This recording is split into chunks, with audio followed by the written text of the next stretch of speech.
braucu arī uz galvaspilsētu, meklēju darbu, vienkārši savu CV visur. Jebkurā kebabā, jebkurā viesnīcā uz to Poliju, lai brauktu, tehniski mums nebija pat naudas.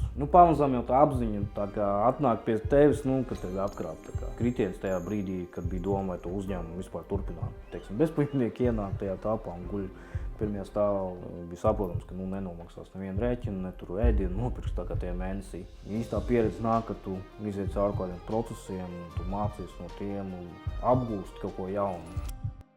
Pats pirmsākums bija, kad sāku strādāt Google. Īstenībā varbūt to kādu brīdi pirms tam dzīvoju ar tagadējo sievu, tad vēl draudzene bija, dzīvojām Daugavpilī kopā. Īrējām vienkārši mazu divistabu dzīvokli, īsti naudas nebija tajā laikā vēl. Daugavpils bija tāda pilsēta, kur grūti atrast darbu. Attiecīgi uz kaut kādām vakancēm pieteicās nenormāls daudzums cilvēku. Tā finansiālā lieta bija tāda problēma tajā brīdī. Uz katru to vakanci atnāca tie, kas pieteicās, tad tu vienkārši ieej un tur 20 cilvēku priekšā tā kā jau stāv. Bet kaut kādu darbu dabūju, bet attiecīgi tāda izdzīvošana, dzīvošana. Mēs pat laikam gultu ņēmām kredītā, kas tā kā, lai vispār kaut kas būtu tā kā tajā dzīvoklī. Tikko bija pabeidz augstskolu, reāli studēt Dānijā tajā laikā bija jābūt kaut kādam iekrājumam, kura man nebija. Es tīri ar kaut kādām kapēkām, kas man bija, ar tām aizbraucu turien un uz tādu būs, nebūs tā kā variantu. Bet, man izdevās, tā kā es izstudēju, pabeidzu, tā kā meklēju tur darbu uz vietas. Staigāju vienkārši pa pilsētu tajā brīdī, kur dzīvojam, braucu arī uz galvaspilsētu, meklēju darbu, vienkārši savu CV visur. Tā kā, jebkurā kebabā, jebkurā viesnīcā gāju iekšā un to darīju. Tā kā sāku meklēt kaut ko citu. Atradu vienkārši kaut kādā random saitā sludinājumu. Nebija tā kā naudas, attiecīgi dzīvojām tur Daugavpilī. Sāku domāt, ka kaut ko vajadzētu vienkārši mainīt. Kādas iespējas tur vienkārši Daugavpilī palikt, kur visu tikai minimāla alga tajā brīdī. Tad tajā vienkārši random kaut kādā saitā pieteicos darbā. Pēdējā intervijā beigās pateica, ka tas būs tā kā ar Google Ads tehnisko atbalstu darbs. Un teica, tā kā varam tevi paņemt uzreiz pēc nedēļas vai divām. Tā kā tieši sākās apmācības. Vienā tajā vakarā ar sievu pieņēmām lēmumu, ka braucam, sagravājām mans pa 3 dienām. Vienkārši visu iedzīvi, kur varēja kaut kāds, kas tur bija kaut kāds kapju gults. Pie radiniekiem atstājām visu, kas pārējais nesams, to salkām 2 lielajos čemodānos ceļojumā. Uz to Poliju, lai brauktu, tehniski mums nebija pat naudas. Mums bija tāds algas līdz algai. Un tad mēs vienkārši aizņēmāmies no visiem paziņām, ģimenes to naudu, lai aizbrauktu uz Poliju. Braucām uz Poliju, 20 stundas tajā laikā bija jāizbrauc cauri Kaunijai, Viļņai. Polijā vairākas pilsētas, Bielostoka, Katovice, Čestohovija laikam, Varšava tajā posmā pirms tam vēl. Tad tikai Krakova attiecīgi 20 stundas. Protams, pārguruši no autobusu brauciena. Kā esam Krakovā, man bija aizrunāta istabiņa kaut kādā dzīvoklī. Vienkārši online kādu sludinājumus atradu, tur pieteicos, iemaksāju depozītu un aizteicām to visu. Tad atbraucam uz to vietu Krakovā, es uzrakstīju dzīvokļu īpašniecei. Viņa raksta, ka viņa kavēs. Labi, mēs tur tajā tirdzniecības centrā, kas tur blakus autoostē bija. Vienkārši kaut kādas tur pāris stundas vienkārši pasēdējām, tur paņēmām kaut kādu ēdienu un gaidījām. Tad viņa tur tā sēmniece raksta, ka viņa vēl kavēs, bet labi, tiekamies 3 pie tā dzīvokļa. Gaidām, viņas nav. Pusstunda nav, stundas nav, pusotra stunda nav. Pamazām jau tā apziņa tā kā atnāk pie tevis, ka tevi apkrāp. Plus vēl tur sievu toreiz aizvest vienkārši citu valsti. Darbs tikai man paredzēts vienam, kādas tur iespējas. Meklēt vai citu dzīvesvietu, vai braukt atpakaļ. Tomēr viņa parādījās, tā saimniece, tur izīrējām to istabu, 4 dzīvokļus. Mēs vienā mazā istabiņā 2 dzīvojam. Mazākā nekā šitā telpa, 10 kvadrātmetru, 12. Tur bija kaut kāda 8, gulta, galds, skapis un viss. Attiecīgi vienam jāstāv, vienam jāguļ uz dīvāna. Izgāja tās apmācības mēnešu garumā, diezgan intensīvi bija 2 eksāmeni galā. Tos arī noliku, sāku strādāt. Kaut laiku nodzīvojām vēl tajā istabiņā, sieva arī atrada darbu. mēnešu laikā arī sākās tas strādājām. Paņēmām, protams, pēc tam dzīvokli, izīrējām normālu. Turpināju to tehnisku atbalstu darbu kādu brīdi, un tad saņēmu piedāvājumu vienkārši Latvijā uzņēmumā strādāt. Tā kā pārvācāmies atpakaļ uz Latviju, tas bija 3 gadi pēc, jau nodzīvots Krakovā, sāku in-housā strādāt.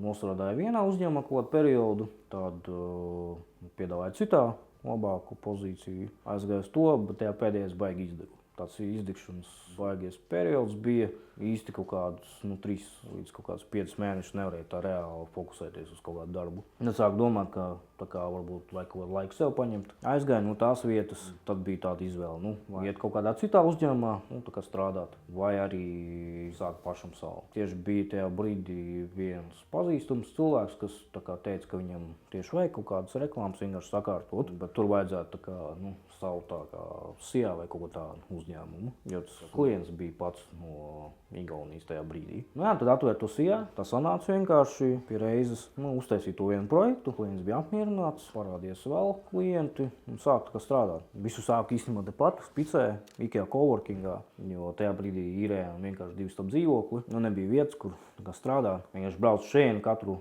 dienu un vienkārši strādāju.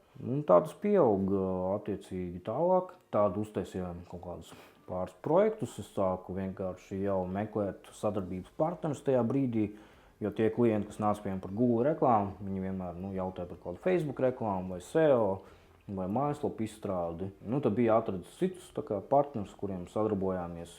Viens no tiem specializējas uz Facebook reklāmu. Izdomājām, ka varētu kaut kādu ofisu kopā ņemt, sākt kaut kā tālāk attīstīt. Tad mēs paņēmām ofisu, logā var redzēt tā pirmā telpa. Tur tas pirmais ofis Ilģu ciemā, attiecīgi biznesa centrā, bet tā lokācija tāda ļoti interesanta.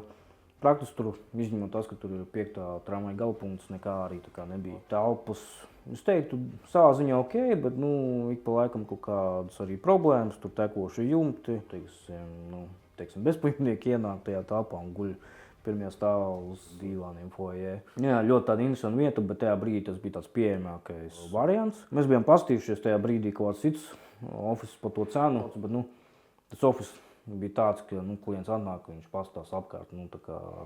Protams, viņam tas neliekas reprezentabli, jo tur nav iekšā tas, kas būtu nepieciešams. Ņemot vērā to visu, to, ka komanda izaugusi, un mēs redzam arī to efektivitāti, kas ir strādājot klātienē, tad mēs pieņemam lēmumu šeit jaunu ofisu izīrēt, kas ir daudz lielāks, ir atsevišķas telpas gan mītingiem, gan darba istabai, gan atpūtai. To vairāk var redzēt logā, kur par to pastāstīsim. Tad vienkārši kādas Google reklāmas pāris projektiem mēs jau bijām digitāla mārketinga aģentūra.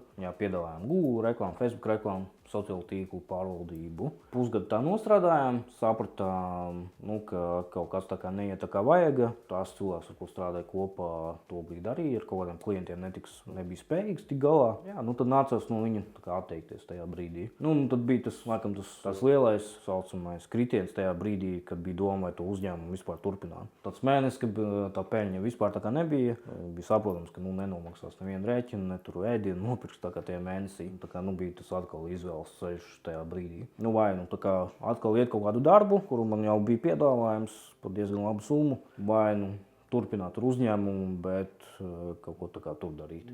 Izdomāju par to uzņēmumu, paskatīties to visu situāciju, kaut ko mēs darījām nepareizi. Es sapratu, ka mēs fokusējamies pārāk daudz pakalpojumiem reizē tajā brīdī. Reāli mūsu stiprā puse ir Google reklāma, kur es arī biju pats spēcīgākais tajā brīdī. Tad vienkārši pārstrukturizējām visu, sākām vienkārši darīt Google Ads. Saucām sev par Google Ads aģentūru. Komandā pašlaik esam 8 cilvēki. Praktiski no tāda viena cilvēka, 2, tajā kritiena periodā esam izauguši uz šo skaitli. Pašlaik piedāvājam, protams, ir stiprs tas Google Ads pakalpojums, ir web developments, attīstam mājaslapas un darām arī SEO optimizāciju. Tehniski tas viss mērķēts uz Google kanālu, lai gan viens, gan otrs, gan trešais pakalpojums spētu viens otru papildināt un nostiprināt. Tehniski gala rezultāts, ko klients iegūst, tas ir gan laba mājaslapa, kas rankojas labi Google, gan arī strādā labi ar Google Ads, gan arī viņa ir atstrādāta pēc tā, lai viņa pārdotu vairāk vai piesaistītu, teiksim, klientu pieteikumus. Pēc mums bija viens klients tajā brīdī arī interesants, kurš kāpēc vispār tas aizgāja. Ja mēs tieši sākām par to Google Ads aģentūru, teikt, ka mēs tikai Google Ads darām, viņam bija autonoma, 600 mēršu pārsvarā. Viņš, teiksim, tikai brauc pie mehāniķiem, kas dara vienu lietu. Teiksim, ja tur kaut kāda piekare, tad tikai ar to strādā, ja tur kaut kas cits, teiksim, tad elektronika, tad tikai ar to. Viņš nebrauc uz tādiem kaut kādiem lielajiem visaptvarošiem servisiem. Paņēmām to ideju arī un attīstījām tālāk. Un tas pēc tā brīža viss gāja tikai uz augšu, attīstījās. Nāca klienti, ieguvām atsauksmes no tiem klientiem, kuriem taisījām Google Ads. Visiem pārsvarā arī bija labs rezultāts vienmēr, diezko daudz ieguvām. Tur pats labākais tas, ka mēs arī kaut kādiem maziem klientiem spējām pienest labu apgrozījumu, labu atdevi pret ieguldīto budžetu. Kā piemērs viens no klientiem, kas ir mazs, ir izaudzis uz tādu vidēju jau gan iz liela apmēru, un reklāma vismaz atmaksājas 20 reizes no ieguldītā budžeta. Es teiktu, tās mācības nav vienas tādas, tīpaši, jo tu uzņēmumu sāc no nulles. Īstā pieredze nāk, ka tu iziet cauri kādiem procesiem, un tu mācies no tiem, un nepadoties un meklēt kaut kādu apkārtceļu, kā tu vari sasniegt savus mērķus. Te ir tas, tam jābūt varbūt iekšā, bet, pat ja nav iekšā, tad ir jāmēģina. Kas, sliktākais variants, tu vari zaudēt. Bet pat tad, ja tu zaudē, tev būs pieredze, kur tu vari izmēģināt nākamajā reizē uzlabot un iztestēt. Es pats jau par tehniski jau tajā aģentūrē varbūt vajadzēja būt agrāk ar pirmo pārdeni, bet viņa nesanāca. Bet atkal taisot viņu no sākuma, vēlreiz viņa ir sanākusi un viņa darbojas un strādā. Teiksim, man bija tie varianti, ka es varētu padoties un nedarīt. Vismaz 2 reizes ir bijuši vai pat 3. Pirmkārt, es esmu izveidojis uzņēmumu. Otrkārt, es esmu izveidojis komandu, esmu nodrošinājis kvalitatīvu pakalpojumu mūsu klientiem. Reāli katrs pakalpojums ir attīstīts, pārbaudīts, un mums ir tas noteikums uzņēmumā, ka mēs nepiedāvājam, kaut gan mums prasa, piemēram, kaut kādus pakalpojumus, mēs viņus nesniedzam, kamēr mēs nezinām, ka mēs viņus varam sniegt kvalitīvi. Jo tāda situācija ir, ka ir, teiksim, sadarbības partneris, kas it kā to var izpildīt, bet gal galā vai viņš neizpilda, vai viņš izpilda nekvalitīvi.